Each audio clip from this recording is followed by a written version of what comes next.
Hai sahabat Indonesia, kembali lagi di Melihat Indonesia. Kita lanjut lagi yuk melihat kegiatan adat istiadat masyarakat di negara kita versi Melihat Indonesia. 4. Tatung.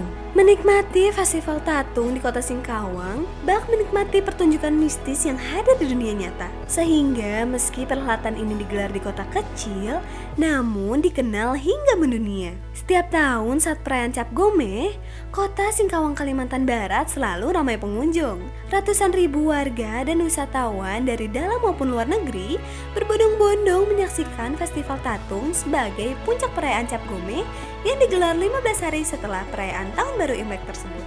Dalam festival tatung tahun ini, ratusan tatung diarak dengan tandu yang di bagian tertentunya dipasangi pisau besar yang sangat tajam. Tatung yang diarak itu ada yang masih anak-anak, remaja, wanita, dan laki-laki dewasa serta kakek-kakek. Saat beraksi, tatung itu juga menginjak-injak mata pisau yang tajam dengan kaki telanjang. Sebagian ada yang menyayat-nyayat lehernya dengan pedang yang sangat tajam. Lalu ada juga yang memakan ayam yang masih hidup. Kemudian ada juga yang bibir dan pipinya ditusuk hingga tembus dari pipi kanan hingga ke pipi kiri menggunakan kawat atau kayu lancip. Anehnya, meski telah ditusuk hingga tembus, namun tidak ada darah setetes pun yang keluar. Dalam arak-arakan tersebut juga diramaikan dengan tabuhan-tabuhan khas Tionghoa. Tradisi tatung di Tiongkok memang sudah jarang dilakukan. Namun di Indonesia, tradisi ini masih dilakukan secara rutin pada perayaan Cap Gomeh di Singkawang.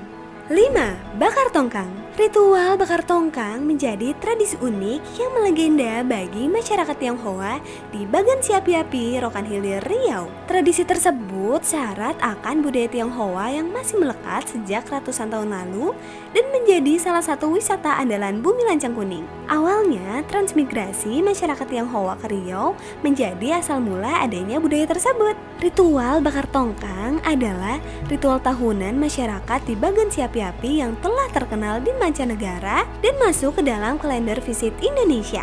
Setiap tahun, festival ini mampu menyedot wisatawan dari negara Malaysia, Singapura, Thailand, Taiwan, hingga Tiongkok daratan. Kini event tahunan ini gencar dipromosikan oleh pemerintah Kabupaten Rokan Hilir sebagai sumber pariwisata.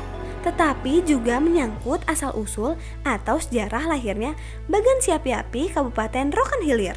Dengan kemasan yang menarik, atraksi ini pun menghadirkan sajian atau pertunjukan yang luar biasa. Momen ini dirayakan setiap tahun pada hari ke-16 bulan ke-5 menurut kalender Cina. Tradisi yang juga dikenal sebagai Gogek Caplak ditandai dengan aksi membakar replika kapal tradisional Tiongkok sebagai puncak festival.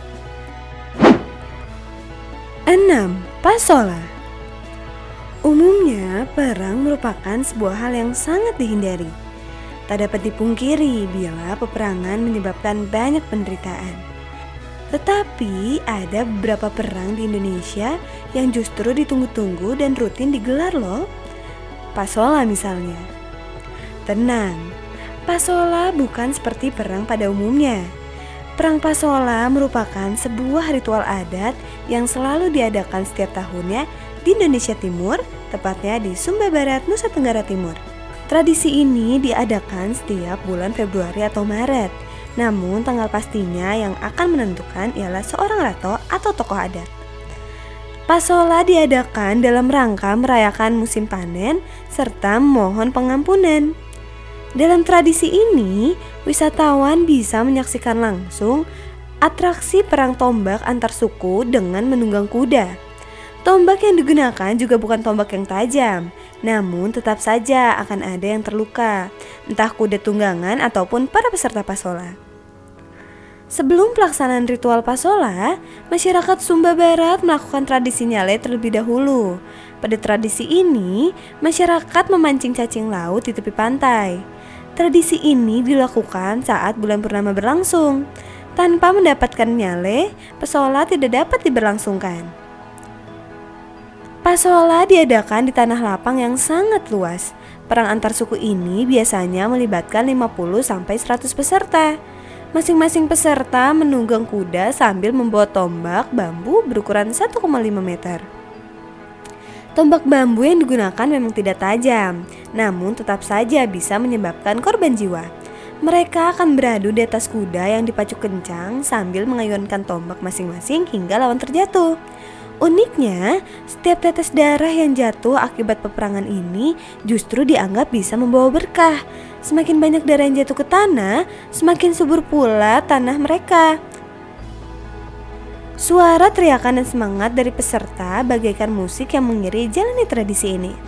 Konon, korban jiwa yang jatuh dalam tradisi ini ialah mereka yang mendapatkan hukuman dari dewa karena melakukan suatu pelanggaran atau kesalahan. Kuda yang digunakan dalam tradisi ini juga bukan kuda sembarangan, melainkan kuda jenis sandalwood atau kuda asli dari Sumba. 7. Rambu Solo. Rambu Solo merupakan salah satu upacara adat yang paling penting bagi masyarakat Toraja. Upacara ini dilakukan sebagai pengantar seseorang yang telah meninggal dunia menuju alam keabadian dan bergabung dengan leluhur yang telah lama mendahului mereka. Setiap tahun, tepatnya di bulan Juli atau Agustus, upacara besar ini kerap diadakan dan menarik banyak sekali wisatawan dari berbagai daerah di dunia. Yang membuat Rambu Solo begitu unik jika dibandingkan dengan upacara pemakaman lainnya adalah mahalnya biaya pelaksanaan. Bagi masyarakat Tanah Toraja, seseorang yang telah meninggal dunia belum akan mendapatkan kesempurnaan jika belum dimakamkan secara Rambu Solo. Jasad orang yang telah meninggal itu akan tetap dianggap hidup sehingga diperlakukan seperti layaknya keluarga yang sedang sakit atau lemah sehingga tidak bisa melakukan apa-apa selain tidur. Jenazah seseorang yang telah meninggal biasanya disimpan dalam rumah dan dibalut kain kafan hingga pelaksanaan Rambu Solo tiba. Bagi mereka yang memiliki keluarga kaya raya atau bangsawan, upacara bisa dilaksanakan dalam waktu yang singkat. Namun, bagi mereka yang tidak memiliki cukup dana, keluarga akan terus menabung hingga uang yang terkumpul bisa digunakan untuk pelaksanaan upacara dengan sempurna.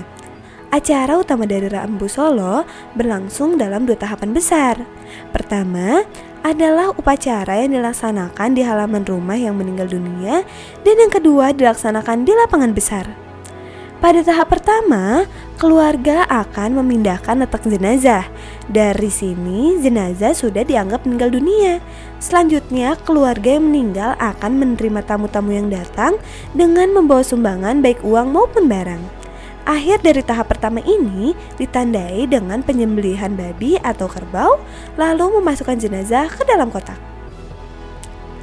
Upacara tahap kedua dilaksanakan dengan mengarak jenazah hingga akhirnya sampai di lapangan. Setelah proses ini selesai, keluarga akan membicarakan berapa banyak kerbau yang akan dikorbankan. Apabila kesepakatan telah tercapai, esok harinya sejumlah kerbau yang disepakati akan disembelih hingga jenazah benar-benar dimakamkan dengan sempurna.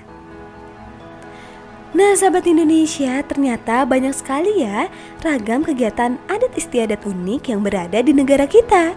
Tapi tetap jangan kemana-mana ya, karena setelah ini kita masih punya informasi untuk kalian.